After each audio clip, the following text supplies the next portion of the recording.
മുഖ്യപ്രഭാഷണം നടത്തുന്നതിനു വേണ്ടി പ്രഭാഷണ കൈരളിയുടെ അനുഗ്രഹീത സാന്നിധ്യം കേരളം കണ്ട മികച്ച ഖുർആനിക പ്രഭാഷകൻ ഉസ്താദ് റഹ്മത്തുള്ള ഖാസിമി മൂത്തടത്തെ സാദരം ക്ഷണിക്കുന്നു.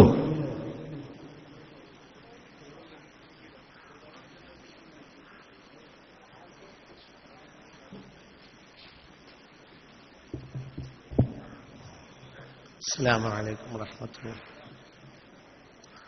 أعوذ بالله من الشيطان الرجيم.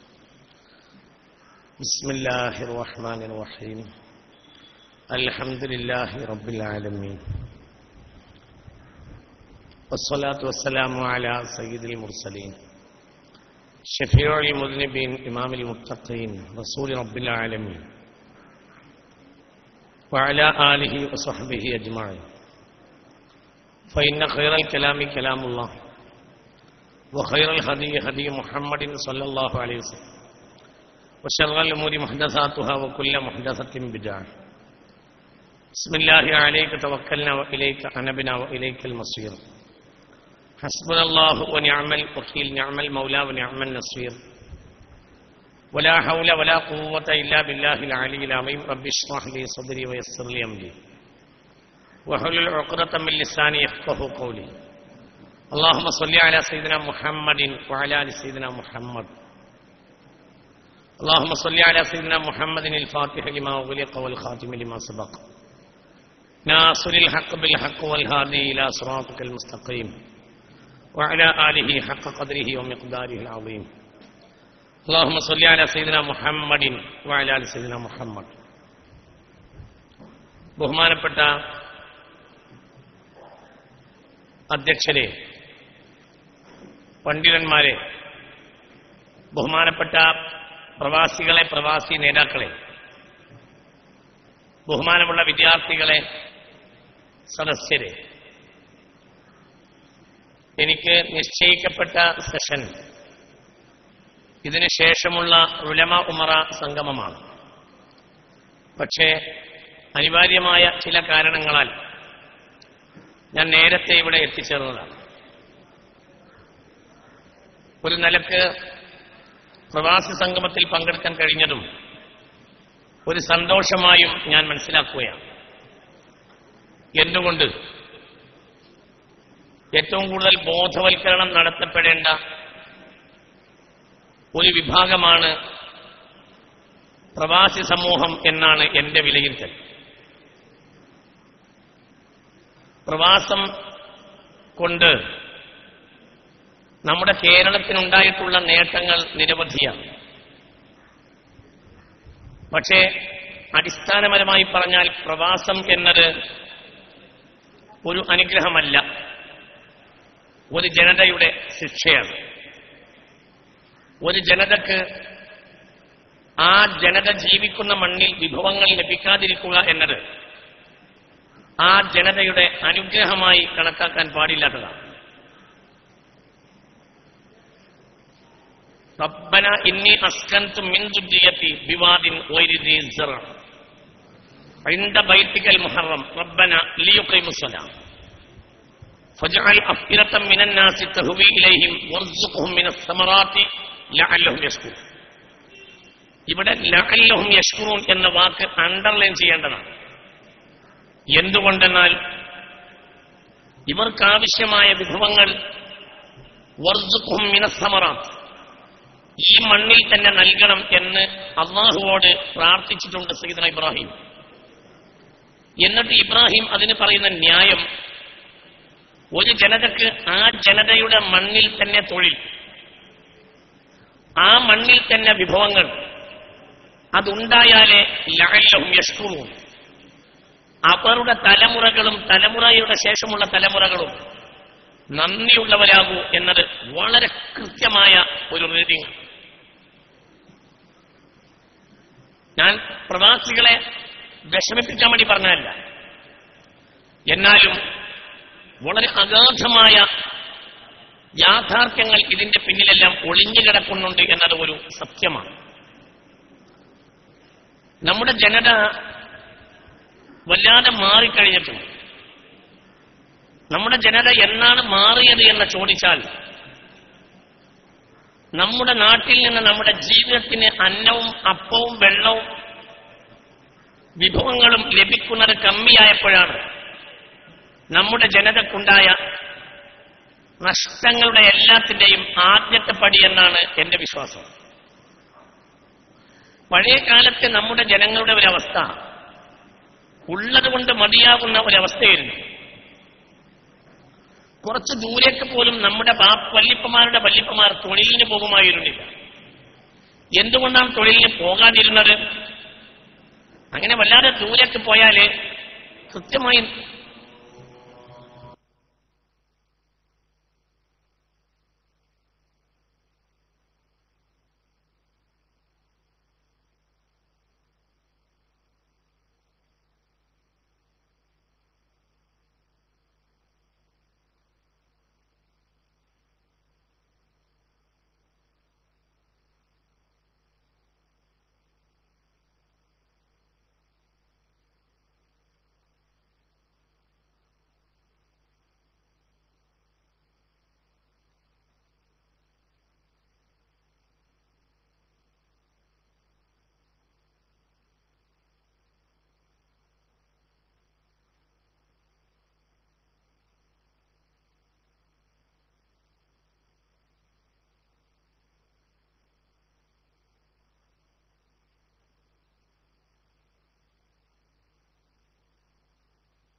ഇതുകൊണ്ട് വന്നിട്ടുള്ള നേട്ടങ്ങൾ അനവധിയാണ്. ആ നേട്ടങ്ങളെ നിസ്സാരവൽക്കരിക്കുന്നില്ല. പക്ഷെ മനുഷ്യന്റെ മനുഷ്യത്വത്തിന്റെ തലം അവന്റെ സംസ്കാരത്തിന്റെ തലമാണ്, വിഭവമല്ല. മനുഷ്യൻ ഭൂമിയിൽ വിഭവത്തിന് വേണ്ടി വന്നതല്ല. പൂത്തുലഞ്ഞു നിൽക്കുന്ന സ്വർഗത്തിൽ നിന്ന് കഴിക്കാനും ഭുജിക്കാനും ആനന്ദിക്കാനും ഉള്ളിടത്ത് നിന്ന് മനുഷ്യൻ എന്തിനാണ് താഴേക്കിറങ്ങുന്നത്? മനുഷ്യൻ തിന്നാനില്ലാത്ത ഗോളത്തിൽ ലോകത്ത് നിന്ന് തിന്നാൻ വന്നതല്ല ഭൂമിയിൽ. മനുഷ്യൻ കൊട്ടാരക്കെട്ടില്ലാത്ത ഇടത്ത് നിന്ന് കൊട്ടാരം തീർക്കാൻ വന്നതുമല്ല ഭൂമിയിൽ. കാരണം മനോഹരമായ രമ്യസൗധങ്ങളും സൗകര്യങ്ങളും പൂത്തുലഞ്ഞു നിൽക്കുന്ന ഒരു സ്ഥലത്ത് നിന്ന് വളരെ പ്രധാനപ്പെട്ട സാംസ്കാരികമായ ഒരു വശത്തിന് വേണ്ടി മാത്രം ഭൂമിയിൽ വന്നവനാണ് മനുഷ്യൻ. ഇത് വളരെ ഗൗരവമായി നമ്മൾ ചിന്തിക്കണം. അപ്പോൾ പ്രവാസം കൊണ്ടുണ്ടാകുന്ന പ്രധാനപ്പെട്ട കാര്യം എപ്പോഴും പ്രവാസികൾക്കിടയിൽ ബോധവൽക്കരണം നടത്തിക്കൊണ്ടേയിരിക്കണം. അതൊരു സമ്മേളനത്തിന്റെ ഭാഗമായിട്ട് മതിയാവില്ല. അത് മതപരമായ സംഘടനകൾ അടക്കം തന്നെ പ്രവാസികൾക്ക് വേറെ സംഘടനകൾ ഉണ്ടാക്കേണ്ടതുണ്ട്. എന്നിട്ട് വളരെ കൃത്യമായി ബോധവൽക്കരണം നടത്തേണ്ടതുണ്ട്. എന്തുകൊണ്ട്? ഇനി ഇതൊക്കെ മാറ്റാൻ നമുക്ക് കഴിയൂല.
എന്ന് പുണ്യ റസൂൽ. പെണ്ണിന് പൊതുവെ ബുദ്ധിയും കുറവാണ്, ദീനും കുറവാണ് എന്ന് പുണ്യ റസൂൽ സ്വല്ലല്ലാഹു അലൈഹി വസല്ലം. നമ്മളെ പെണ്ണുങ്ങൾക്ക് ഒരു പക്ഷേ നമ്മളെക്കാൾ ബുദ്ധി ഉണ്ടായിരിക്കാം. അപ്പോൾ ഖുർആനും ഹദീസിനും പിഴച്ചൊന്ന് മനസ്സിലാക്കേണ്ടതില്ല. നമുക്ക് ആവറേജ് ഒരു പുരുഷന്റെ ബുദ്ധി ഇല്ലല്ലോ എന്ന് പരിതപിച്ചാൽ മാത്രം മതിയോ? കാരണം വിഷയം അങ്ങനെയാണ്. എന്ന് ഹബീബായ മുഹമ്മദ് മുസ്തഫ സ്വല്ലല്ലാഹു അലൈഹി വസല്ലം.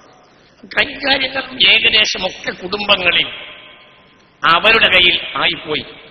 ഇത് സത്യത്തിൽ വളരെ ഗൗരവമായി ചിന്തിക്കേണ്ട ഒരു ദുരന്തമാണ്. പൊങ്ങച്ചം അധികരിച്ചു. കാരണം നിയന്ത്രിക്കാൻ കഴിഞ്ഞില്ല. പണം എന്ന് പറഞ്ഞാൽ അത് വളരെ ഗൗരവമായി ശ്രദ്ധിക്കേണ്ട ഒരു സംഗതിയാണ്. പണത്തിന് എല്ലാത്തിനും ഒരു ചോദ്യമാണ്. പണത്തിന് 2 ചോദ്യമാണ്. എന്തിനും ഒരു ചോദ്യമാണ്.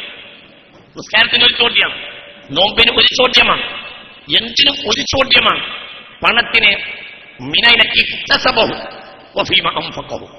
ദ്വിമുഖമുള്ള ചോദ്യമാണ് ധനത്തിന്റെ കാര്യം. ധനം ഭയങ്കര പ്രശ്നമാണ്.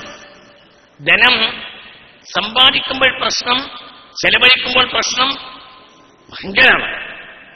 എവിടെ പ്രശ്നമാണ്. ഒരിക്കല് വാഴക്കാട് പള്ളിയിലെ ഹൗദിൽ ഉളൂർക്കാണ് ബഹുമാനപ്പെട്ട കണ്ണിയത്ത് അഹമ്മദ് മുസ്ലിയാർ പോക്കറ്റിൽ നിന്ന് 50 പൈസ ഹൗദ് ചാടി. അവരുടെ താരീഖിലുണ്ട്. അവർ വളരെ കൈയിട്ട് ഏന്തി ഈ 50 പൈസ എടുക്കാൻ നോക്കിയിട്ട് കൈയൊക്കെ നനഞ്ഞ് പൈസ കിട്ടിയില്ല. ഒരാളിങ്ങനെ കയറി വന്ന് കണ്ണിയത്ത് ഉസ്താദ് ഇങ്ങനെ ശ്രമിച്ച് ഈ 50 പൈസ എടുക്കാനുള്ള ഒരു ശ്രമം വല്ലാതെ അധ്വാനിക്കുന്നത് കണ്ടപ്പോൾ ഇയാൾ വന്ന് സാറേ ഞാൻ എടുത്തരട്ടെ ലക്ഷം എടുത്തു വാങ്ങും. അങ്ങനെ അയാൾ ഹൗദിൽ ഇറങ്ങി. അയാൾ ഹൗദിൽ നിന്ന് 50 പൈസ എടുത്ത് കയറി കണ്ണിയത്ത് ഉസ്താദിന് 50 പൈസ കൊടുത്തു. അപ്പോൾ 50 പൈസ വാങ്ങി വളരെ റാഹത്തിൽ അത് പോക്കറ്റിലിട്ട് ബെൽറ്റ് തുറന്ന് 2 ഉറുപ്പിക എടുത്തിട്ട് അങ്ങോട്ടുണ്ട്. അപ്പൊ ഇയാൾക്ക് അത് ചിരിച്ച് എന്നാ ഇതിനൊക്കെ നല്ലത് അതവിടെ തന്നെ കിടക്കലില്ലല്ലോ സ്ഥലമെന്നോ. അപ്പൊ അത് പറ്റില്ല. എന്താ ഞാൻ ചെയ്തെന്ന് എനിക്ക് മനസ്സിലായോ? ഇത് അല്ലാഹു എന്നെ ഏൽപ്പിച്ച പൈസയാണ്. ഇതിന്റെ കയ്യിൽ അമാനത്താണ്. ഇത് അനാവശ്യമായ സ്ഥലത്ത് അങ്ങനെ ഇടാൻ പാടില്ല. ഇത് വളരെ ഹൈറായ സ്ഥലത്ത് അത്യാവശ്യമാകുമ്പോൾ ചെലവഴിക്കാൻ ഇപ്പോൾ ഇന്ന് എന്റെ കയ്യിൽ ഏൽപ്പിച്ച അമാനത്താണ്. അത് ഞാനങ്ങനെ ഹൗലിൽ വീണിട്ട് കണ്ടിട്ട് പോകാൻ പാടില്ല. അതുകൊണ്ട് അത് എടുക്കൽ എനിക്ക് നിർബന്ധം. അതുകൊണ്ടാണ് ഞാനത് എടുക്കാൻ വാശി പിടിച്ചത്. പിന്നെ 2ാമത്തെ കാര്യം, ഈ കുപ്പായം തുണിയും മുഴുവനും വെള്ളം നനഞ്ഞ് എടുത്ത് അധ്വാനിച്ച് അതെടുത്തെന്നാൽ ഏറ്റവും ചുരുക്കിയത് ഇങ്ങനെ തൃപ്തിപ്പെടുത്തിയിട്ട് താൻ 2 ഉറുപ്പിയെങ്കിലും തന്നിട്ടില്ലെങ്കിലും അള്ളാന്റെ അടുക്കൽ ചോദ്യമുണ്ടാവും. ഈ 50 പൈസ കവുന്ന് വിൽക്കാനും ചോദ്യമുണ്ടാവും, 2 റുപ്യക്ക് കൂലികളിലെയും ചോദ്യമുണ്ടാവും. അപ്പൊ അതുകൊണ്ടാണ് ഞാൻ അങ്ങനെ ചെയ്തതെന്ന് കണ്യത്ത് അഹമ്മദ് മുസ്ലിയാർ ഭയങ്കര ചിന്തിക്കാണ്ട്. ഇതൊരു 100 കൊല്ലം ഇരുന്ന് ആലോചിച്ചാലും തീരാത്ത ഒരു സംഭവമാണ്. നമ്മൾ വളരെ ചിന്തിക്കണം. പണം എന്ന് പറഞ്ഞാൽ ഒരു നിസ്സാരപ്പെട്ട സംഗതിയല്ല. അത് കൈകാര്യം ചെയ്യുമ്പോൾ വളരെ ആലോചിക്കണം. അതിന് ബോധവൽക്കരണങ്ങൾ എമ്പാടുണ്ടാവണം. ദൗർഭാഗ്യകരമായ ഒരു കാര്യം, കേരളത്തിൽ ഏറ്റവും കൂടുതൽ ബോധവൽക്കരണം കുറഞ്ഞിട്ടുള്ള വിഭാഗം പ്രവാസികളാണ്. അവരെപ്പോഴെങ്കിലൊക്കെ ഇങ്ങനെയുള്ള പരിപാടികളിൽ പങ്കെടുക്കുന്നു എന്നല്ലാതെ ഒരു കൃത്യമായ ബോധവൽക്കരണ സംരംഭം അവർക്ക് വേണ്ടി ഇല്ല എന്നത് ഏറെ ദൗർഭാഗ്യകരമായ ഒരവസ്ഥയാണ്. അപ്പൊ നിങ്ങളെപ്പോലെ സാമ്പത്തികമായി കഴിവുള്ളതോടുകൂടെ ഇസ്ലാമികമായ തെർബിയത്തും എല്ലാമുള്ള കുടുംബങ്ങളാകുമ്പോൾ സ്വാഭാവികമായ ഇതിൽ പ്രശ്നങ്ങൾ ഉണ്ടാവില്ല. പക്ഷേ നിലനിൽക്കുന്ന സാഹചര്യം അങ്ങനെയല്ല എന്ന് ഏകദേശം എല്ലാവർക്കും അറിയുന്ന ഒരു പരമാർത്ഥമാണ്. പിന്നെ സമ്പത്ത് അത് വളരെ ആലോചിക്കണം. പ്രത്യേകിച്ച് ഇന്നത്തെ കാലഘട്ടത്തിൽ ഇന്ന് ലോകത്ത് നടന്നുകൊണ്ടിരിക്കുന്ന പ്രശ്നങ്ങൾ നിസ്സാരമായി ഒരിക്കലും കാണാൻ പാടില്ലാത്തതാണ്. ഇത് വളരെ വലിയ ഒരു വിഷയത്തിന്റെ തുടക്കമാണോ എന്ന് പോലും നാം ഭയപ്പെടേണ്ടതാണ്. അള്ളാഹു നമ്മളെ കാത്തിരക്ഷിക്കട്ടെ. വലിയ ചതി ഇതിന്റെ പേരിൽ നടക്കാനും സാധ്യതയുണ്ട് എന്ന് തോന്നുന്നു. ഞാൻ മനസ്സിലാക്കിയിടത്തോളം വമ്പൻ എക്കണോമിക്കൽ ക്രൈസിസ് ഇവിടെ വരുമെന്നാണ് എന്റെ ഒരു വിലയിരുത്തൽ. അത് ഏകദേശം അങ്ങനെ മനസ്സിലാവുന്നു. അള്ളാഹു താൻ നമ്മെ കാത്തുരക്ഷിക്കട്ടെ. അത് വളരെ ഗൗരവമുള്ള വിഷയമാണ്, നിസ്സാരം പറയല്ല. ഇപ്പോൾ സിറിയയിലും മറ്റും നടന്നുകൊണ്ടിരിക്കുന്ന യുദ്ധം ഒരു നിസ്സാരപ്പെട്ട കാര്യമാണെന്ന് കരുതി തള്ളരുത്. ഇത് വലിയ ഒരു പ്രശ്നത്തിന്റെ തുടക്കമാണോ എന്ന് ഭയപ്പെടേണ്ടതുണ്ട്. അള്ളാഹു നമ്മളെ കാത്തുരക്ഷിക്കട്ടെ. മാത്രവുമല്ല, ഇസ്ലാമിക രാജ്യങ്ങളെ സാമ്പത്തികമായി ക്ഷീണിപ്പിക്കുന്നതിന്റെ പിന്നിൽ കരുതി കൂട്ടിയ ശ്രമവും ചില ആളുകൾ നടത്തിക്കൊണ്ടിരിക്കുന്നു എന്ന് വേണം മനസ്സിലാക്കാൻ. 10 കൊല്ലത്തിന്റെ ഉള്ളിൽ നെയ്യപ്പത്തിനും ചായക്കും എത്ര തവണ വില കൂടി? എത്രയാ വില കൂടിയത്? എന്നാൽ എണ്ണയ്ക്ക് വില ഈ ആഴ്ചയും കുറഞ്ഞു.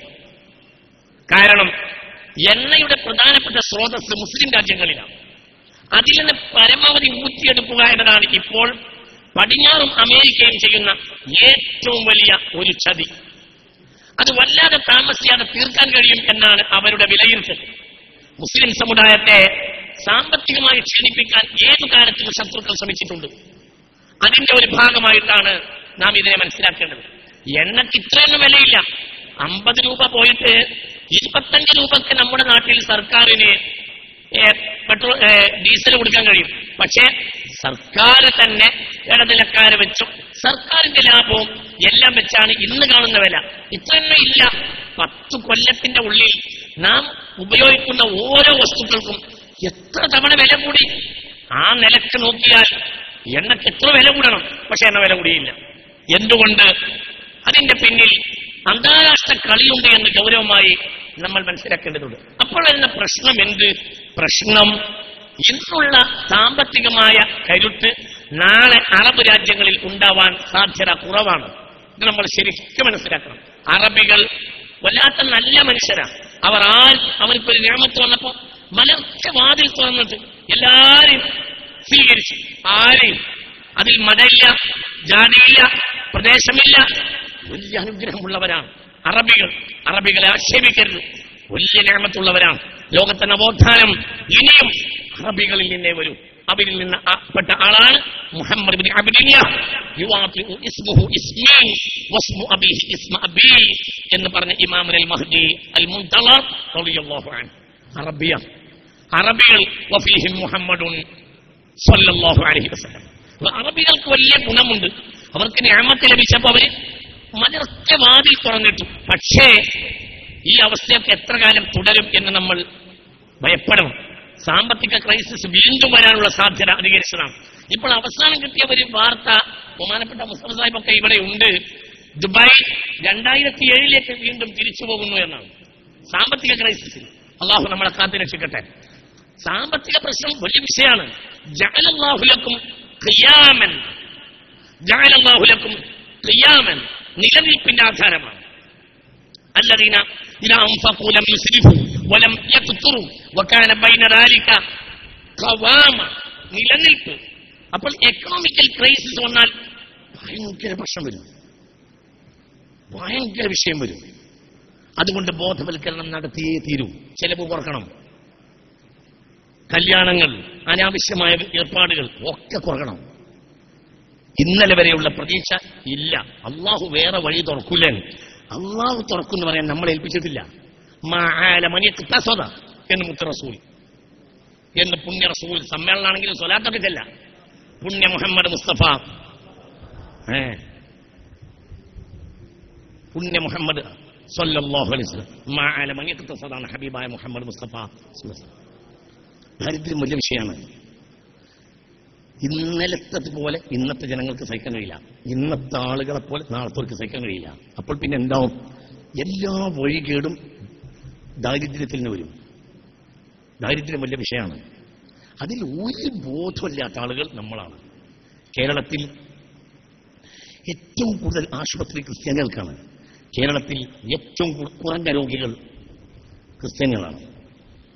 കേരളത്തിൽ ഏറ്റവും കുറഞ്ഞ ആശുപത്രി മുസ്ലിമീങ്ങൾക്കാണ്. ഏറ്റവും രോഗികൾ മുസ്ലിമീങ്ങളാണ്. എന്താ കാരണം? കഴിക്കുന്നതിൽ കണക്കില്ല, കുടിക്കുന്നതിൽ കണക്കില്ല, ഒന്നും കണക്കില്ല. തിന്നുന്നത് കുടിക്കുന്നത് തിന്നും, രണ്ടു തെറ്റാണ്. ജ്യൂസ് എന്ന് പറഞ്ഞ വാക്ക് തന്നെ കേട്ടില്ലേ? ജ്യൂസ് എന്ന വാക്ക് തന്നെ കേട്ടില്ലേ? അതിന്റെ ഉപജ്ഞാതാക്കൾ ജൂതന്മാരാണ്. ഇതിന് പിന്നിൽ ജൂതക്കളിയാണ്. ജ്യൂസ് ഏറ്റവും കൂടുതൽ ഉപയോഗിക്കുന്ന നാട്ടുകാർ ഇന്ന് മുസ്ലിം രാജ്യങ്ങളാണ്. ഞാൻ ഒരു ഉദാഹരണം, ജ്യൂസിൽ മാത്രമൊന്നും അതുപോലെ എല്ലാം. ഒരു നാട്ടിലെ ഭക്ഷണമാണ് ആ നാട്ടിലെ ജനങ്ങളുടെ ആരോഗ്യം. ഷവർമ നമ്മളെ ഭക്ഷണമല്ല, ഹംബർഗർ നമ്മളെ ഭക്ഷണമല്ല, ഹോട്ട് ഡോഗ് നമ്മളെ ഭക്ഷണം അല്ല. നമ്മളെ ഭക്ഷണം ചേന, പുള,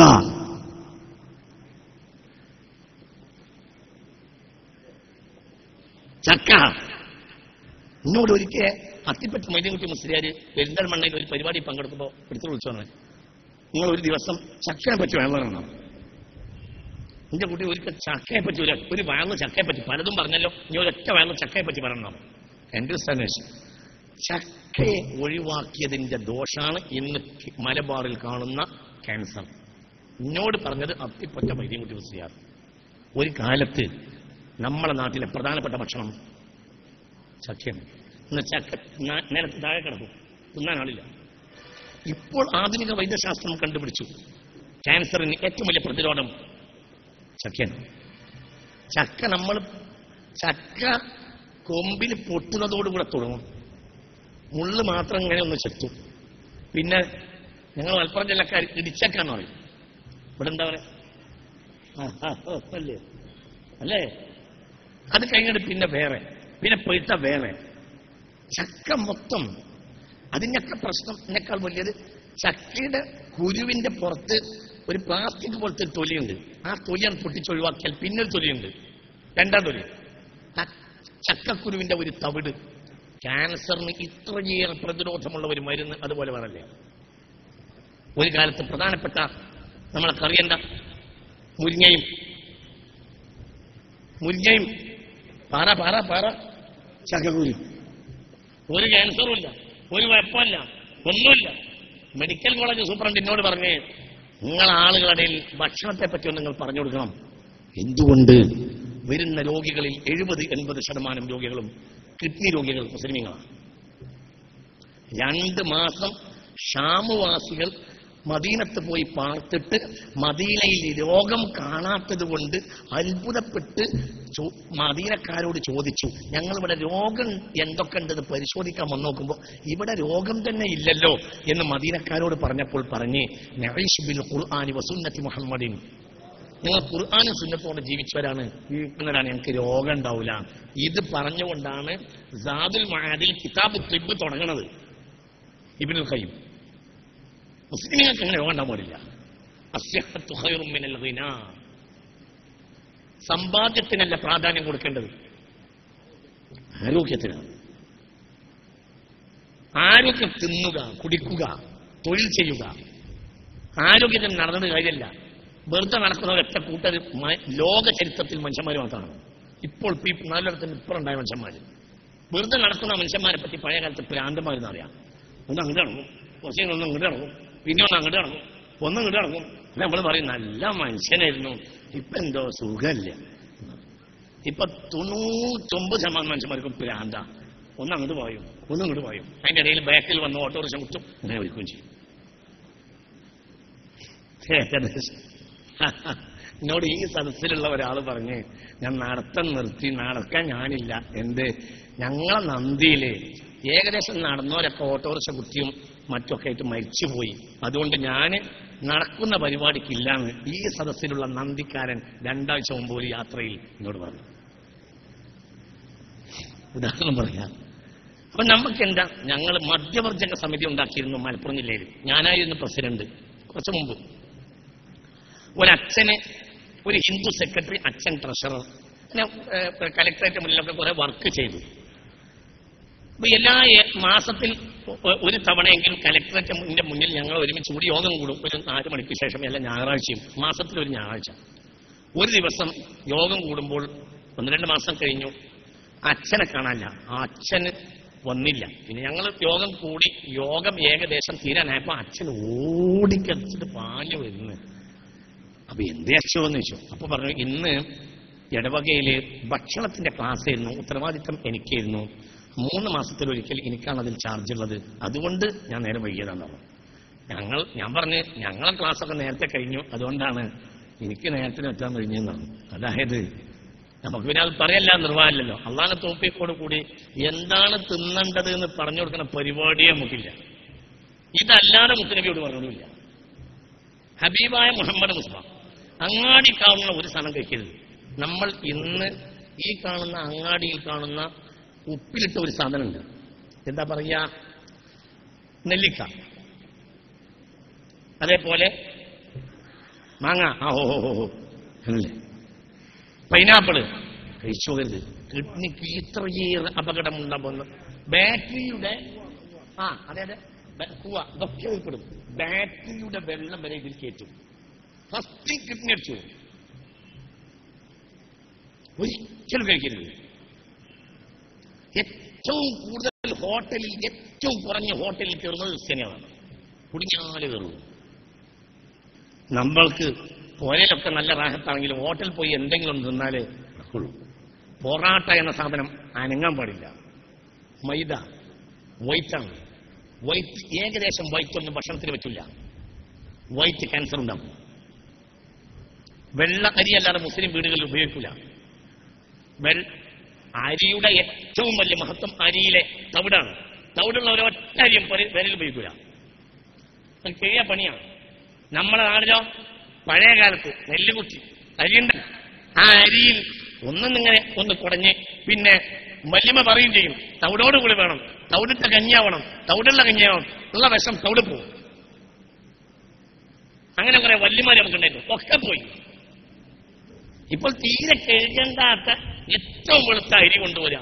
മൈദ ക്യാൻസർ ഉണ്ടാക്കും, പഞ്ചസാര ക്യാൻസർ ഉണ്ടാക്കും. വൈറ്റാണത്.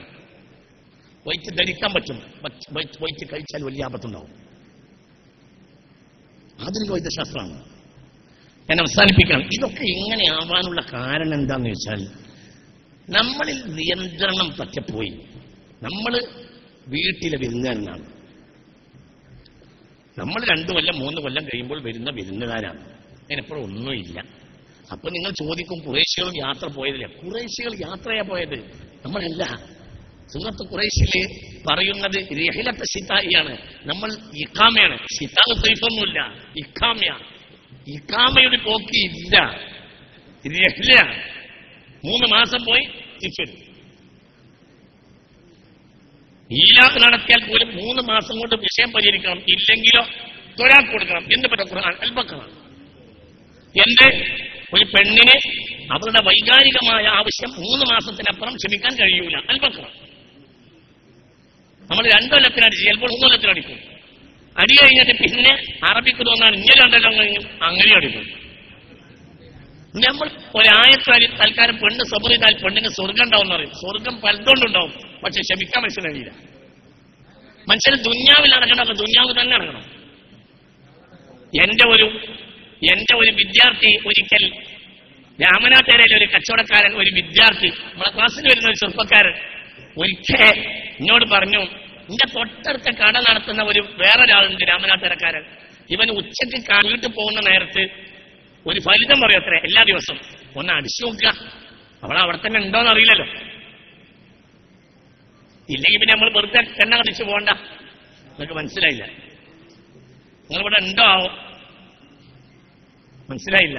അതായത് ഉച്ചക്ക് പീടിയ ഷട്ടർ ഇടുന്നതിന് മുമ്പ് ഇപ്പം പോന്നറിയാം, നമുക്ക് പോയേക്കൊന്ന് അടിച്ചു നോക്കുക, അവിടെ തന്നെ ഉണ്ടോ ആവോ, അതോ ആണ്ടിപ്പട്ടിന്ന് വന്ന വല്ല അണ്ണന്റെ കൂടെ ഓടിയോ അറിയില്ലല്ലോ. അവളെ ഓടിയിട്ടുണ്ടെങ്കിൽ പിന്നെ വെറുതെ അതുവരെ നമ്മൾ എണ്ണ കത്തിച്ചു പോകേണ്ട ആവശ്യം എന്താ? ഇതിപ്പം നമ്മുടെ ചെറുപ്പക്കാരെ ഒരു ഫലിതം. ഇതൊക്കെ നമുക്ക് വരാനുള്ള കാരണം അനിയന്ത്രിതമായ കുടുംബജീവിതം. അതിന്റെ പിതാവ് ഗൾഫാണ്, യാതൊരു സംശയം വേണ്ട. ഗൾഫ് ഒരിക്കലും പ്രോത്സാഹിപ്പിക്കപ്പെടേണ്ട ഒരു സംഗതിയല്ല. എന്നാൽ ഇന്നത്തെ സാഹചര്യം എങ്ങനെ വന്നുപോയി? നമ്മൾ എന്ത് ചെയ്യണം? നമ്മളെ നാട്ടിൽ തൊഴിൽ, അധ്വാനം, ഇതൊക്കെ നമ്മൾ ചെയ്യണം. നമ്മൾ ഈ നാട്ടുകാരാവണം. നമ്മുടെ നാട്ടിൽ തൊഴിലാണ്, നമ്മുടെ നാട്ടിലെ ഭക്ഷണം കഴിക്കണം, നമ്മുടെ നാട്ടിലെ രീതിയിലെ കല്യാണം, നമ്മുടെ നാട്ടിലെ തൊഴിൽ, നമ്മുടെ നാട്ടിലെ ഭക്ഷണം എല്ലാം. അപ്പോൾ പിന്നെ ഒരു ആവശ്യം ഒന്നും ഉണ്ടാവില്ല. അധ്വാനിച്ചാൽ നല്ല ആരോഗ്യം ഉണ്ടാവും. അധ്വാനാണ് വേണ്ടത്. അധ്വാനത്തെക്കാൾ വലിയൊരു സംഗതിയില്ല. ഖിറാഅത്തുർ റാഷിദയിലെ ഒരു ഉറുമ്പിന്റെ ആത്മകഥമുണ്ട്. അതിനെ വല്ലാതെ ചിന്തിപ്പിച്ചത്.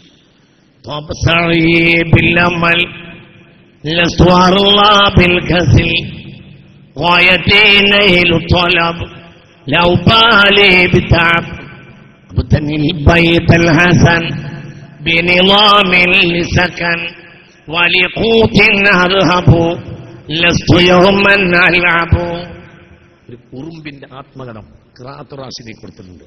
ഭയങ്കര ചിന്തിക്കാൻ മാത്രമാണ്. ഭയങ്കര ഞാൻ എന്റെ കൊതി മാത്രം വെച്ചിരിക്കൂല, അധ്വാനിക്കും. മടി എനിക്കിഷ്ടേ ഇല്ല. ഉറുമ്പ് പറയാ, എന്റെ ലക്ഷ്യം നേടിയെടുക്കലാണ് എന്റെ സന്തോഷം. അതിന്റെ പിന്നിൽ അധ്വാനം എനിക്ക് വിഷയമേ അല്ല.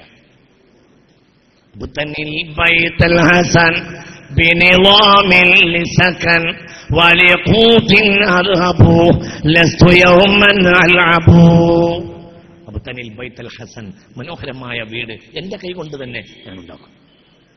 ബിൻലാമിൻ നല്ല മനോഹരമായ കോർവയിൽ ലിസക്കൻ പാർക്കാൻ വേണ്ടി. വലിയ കൂത്തിൻ അദ്ഹബു എന്നും ഞാൻ എന്റെ ഭക്ഷണത്തിന് പോകും. ലസ്തു യൗമൻ അൽഅബു, ഒരു ദിവസവും ഞാൻ കളിക്കാറില്ല. ഒരു ഉറുമ്പിന്റെ ആത്മാവാണ്. ഉറുമ്പിലും പാഠം.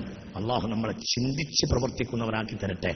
ഇങ്ങനെ ഒരു ഒഴുക്കൊക്കെ അവസാനിപ്പിച്ചിട്ട് ചിന്തിച്ചിട്ടില്ലെങ്കിൽ ലോകത്ത് വലിയ ക്രൈസിസാണ് ഇനി വരാൻ പോകുന്നത്. ലോകത്ത് വലിയ മാറ്റങ്ങൾ വരാൻ പോവാണ്.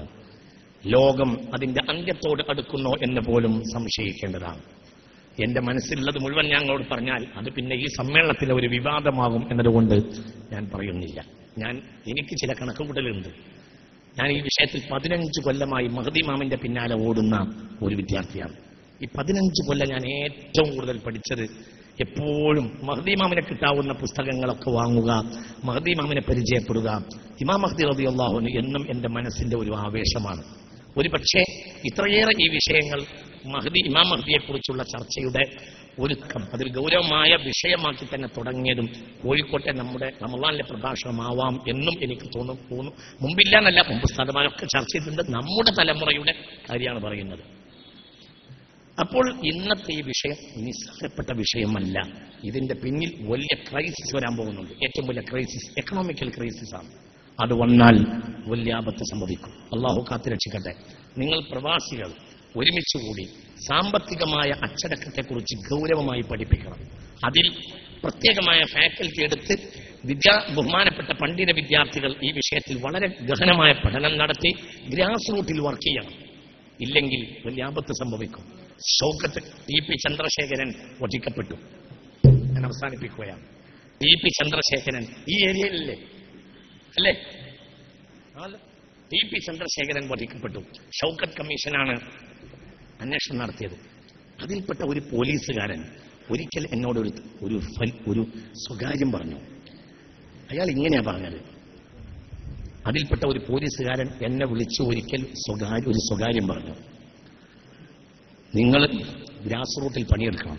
ഞങ്ങൾ 3 മാസം തലശ്ശേരി മുതൽ കൊയിലാണ്ടി വരെയും കോസ്റ്റൽ ഏരിയ മുതൽ നാദാപുരം വരെയുള്ള മൊത്തം ഫോൺ കോളുകൾ ഞങ്ങൾ കൃത്യമായും പരിശോധിക്കാൻ തീരുമാനിക്കുകയും പോലീസ് ഡിപ്പാർട്ട്മെന്റ് ടി.പി. ചന്ദ്രശേഖരൻ വധിക്കപ്പെട്ടതിന് ശേഷമുള്ള തൊട്ട് 3 മാസം കൃത്യമായി ഓരോ ഫോൺ കോളുകളും അരിച്ചു പെറുക്കി ഞാൻ പരിശോധിച്ചിട്ടുണ്ട്. പക്ഷേ കൊലപാതകികൾ വലിയ കണ്ണിങ്ങായിരുന്നു. അതുകൊണ്ട് ആ വിഷയത്തിൽ വലിയ തുമ്പൊന്നും ഉണ്ടാക്കാൻ ഫോൺ കോളുകൾ പരിശോധിച്ചിട്ട് കഴിഞ്ഞില്ല. പക്ഷെ ഒരു പ്രശ്നമുണ്ട്. ഈ 3 മാസം കൊണ്ട് കിട്ടിയ ഫോൺ കോളിലെ 25% ഞങ്ങൾ പുറത്തുവിട്ടാൽ ഈ ഏരിയയിൽ ആയിരക്കണക്കായ മുസ്ലിം വീടുകളിൽ തൊലാക്ക് സംഭവിക്കും എന്നോട് ഷൗക്കത്ത് കമ്മീഷനിലെ ഒരു പോലീസുകാരൻ പറഞ്ഞു.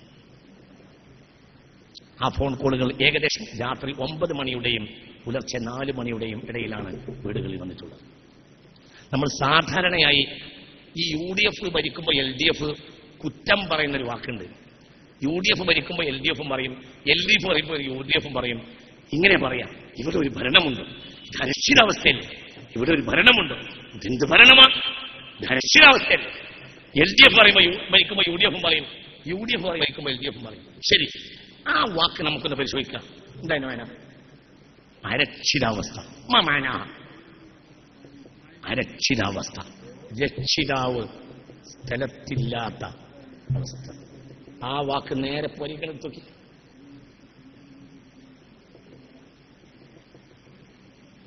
ആരും കുറ്റം പറയാൻ വേണ്ടി പറയുന്ന വാക്കാ അരക്ഷിതാവസ്ഥ. രക്ഷിതാവ് സ്ഥലത്തില്ലാത്ത അവസ്ഥ. 970 മുതൽ 2015 വരെയും നമ്മളവസ്ഥയിലാണ്. ഈ പ്രശ്നങ്ങളുടെ മുഴുവൻ കാരണം അരക്ഷിതാവസ്ഥയാണ്. രക്ഷിതാവ് 2 കൊല്ലം കഴിയുമ്പോഴുള്ള സന്ദർശകനാണ്. അതുകൊണ്ട് പ്രവാസികളെ ഒരിക്കലും പ്രോത്സാഹിപ്പിക്കുന്ന ഒരാളല്ല ഞാൻ. പ്രവാസം നാട്ടിൽ തൊഴിൽ കണ്ടെത്തിയും അധ്വാനിച്ചും പ്രവാസികൾ യഥാർത്ഥമായ വിഷയത്തിലേക്ക് തിരിച്ചു വരണമെന്നും എന്നാൽ നിങ്ങൾ ചെയ്തിട്ടുള്ള സേവനം വളരെ വലുതാണ് എന്നും ഞാൻ നിങ്ങളെ അറിയിക്കുന്നു. വലിയ പള്ളി ഉണ്ടാക്കലൊന്നും നമ്മളെ വിഷയമേ അല്ല. വലിയ മദ്രസ ഉണ്ടാക്കലും നമ്മുടെ വിഷയമല്ല. എന്തുകൊണ്ട്? ഈത്തപ്പന വെച്ചിരുന്ന പാക്ക് വെച്ചിരുന്ന പള്ളിയിൽ നിന്നിട്ട് മുത്തുനബി പറഞ്ഞത് ലാ തഖൂമു ഹത്താ യതബാഹന്നാസു ഫിൽ മസാജിദി, പള്ളികളെ വലിപ്പത്തിൽ ദുരഭിമാനം പറയുന്ന കാലത്താണ് അന്ത്യനാൾ സംഭവിക്കുക എന്ന് പുണ്യ റസൂൽ. മസാജിദുഹും ആമിറ വഹിയ ഖറാബുൻ അനിൽ ഹുദാ എന്ന് പുണ്യ റസൂൽ. മഴ അങ്ങോട്ട് പെയ്താല് ഒരാള് റസൂൽ ഖുത്ബ ഓതുമ്പോൾ പാഞ്ഞു അങ്ങോട്ട് പറഞ്ഞു, നബിയെ മഴയില്ല, വെള്ളമില്ല. അപ്പൊ റസൂൽ മയക്കൊണ്ടിരുന്നു. അപ്പോൾ മഴ പെയ്ത് മഴ അങ്ങോട്ട് പെയ്തിട്ട് മുകളിൽ പെയ്ത മഴ നേരെ താഴേക്ക് റസൂലുള്ളാഹിയുടെ തലപ്പാവിലൂടെ താടിയിലൂടെ വെള്ളം ഇങ്ങനെ ഒലിച്ചിറങ്ങുന്നത് ഞങ്ങൾ കണ്ടു. ഓഹോ യഖ്തുബു, അപ്പോഴും ഖുത്ബൂല. കാരണം പെയ്താൽ മഴ താഴേക്ക് വരും. അപ്പള്ളിയിലാണ് ലോകത്തിന്റെ ഇമാം ദീനി ദഅവ നടത്തിയത് മുഹമ്മദ് മുസ്തഫ സ്വല്ലല്ലാഹു അലൈഹി വസല്ലം. പള്ളി വലിയതല്ലേ? ഒക്കെ നല്ലതാണ്. എന്തുണ്ടെങ്കിൽ ഹിദായത്തുണ്ടെങ്കിൽ, ഹിദായത്തില്ലെങ്കിൽ അതൊക്കെ ഭൗതികതയുടെ അലങ്കാരം എന്നതിനപ്പുറം അതിനൊന്നും ഒരു വിലയില്ല. അതുകൊണ്ട് പ്രവാസം എന്ന് പറഞ്ഞാൽ ഭയങ്കര വിഷയമാണ്. അത് ഗൗരവമായി ഓരോരുത്തരും കൈകാര്യം ചെയ്യണമെന്നും നിങ്ങളെല്ലാവരും ഈ സാധുവിന് വേണ്ടി ദ്വാ ചെയ്യണമെന്നും അപേക്ഷിച്ചുകൊണ്ട് ഞങ്ങളെ സുഖിപ്പിക്കുക എന്നുള്ളത് എന്റെ ഒരു ലക്ഷ്യമല്ല. പുലിക്കൂട്ടിൽ കയറി പുലിയെ വെടിവെക്കും പോലത്തെ ഒരു പണിയാണ് ഞാൻ എടുത്തത് എന്നെനിക്കറിയാം. സ്വാഭാവികമായും പ്രവാസികൾക്ക് ഇങ്ങോട്ട് വിഷമുണ്ടാവും എന്നും എനിക്കറിയാം. അല്ലെങ്കിലും എല്ലാ വേദികളിലും സുഖിപ്പിക്കുക എന്ന ഒരു തൗഫീഖുള്ള ഒരാളല്ല ഞാൻ. ചിലപ്പോൾ ചില വേദികളിൽ സുഖിക്കാം, ചിലപ്പോൾ ആക്ഷേപപ്പെടാം. അതൊന്നും നമ്മുടെ വിഷയമല്ല. ദഅവത്തിന്റെ മർമ്മം ജനം സുഖിക്കട്ടെ സുഖിക്കാതിരിക്കട്ടെ, വസ്തുതകൾ പുറത്തു പറയാ. അള്ളാഹു നമുക്ക് തൗഫീഖ് തരട്ടെ. ഈ സാധുവിന് വേണ്ടി നിങ്ങൾ ദുആ ചെയ്യണമെന്ന് അപേക്ഷിച്ച് വആഖിറു ദഅവാനാ അൽഹംദുലില്ലാഹി റബ്ബിൽ ആലമീൻ. അസ്സലാമു അലൈക്കും വറഹ്മത്തുള്ളാഹി. ജാമിഅ ദാറുസ്സലാം സമ്മേളന സോവനീർ പ്രബോധനത്തിന്റെ ത്രിതലമാനങ്ങൾ 150 രൂപ മുഖവിലയുള്ള സോവനീർ വെറും 120 രൂപക്ക് സ്റ്റാളിൽ ലഭ്യമാണ്. മുഴുവൻ ആളുകളും കൈ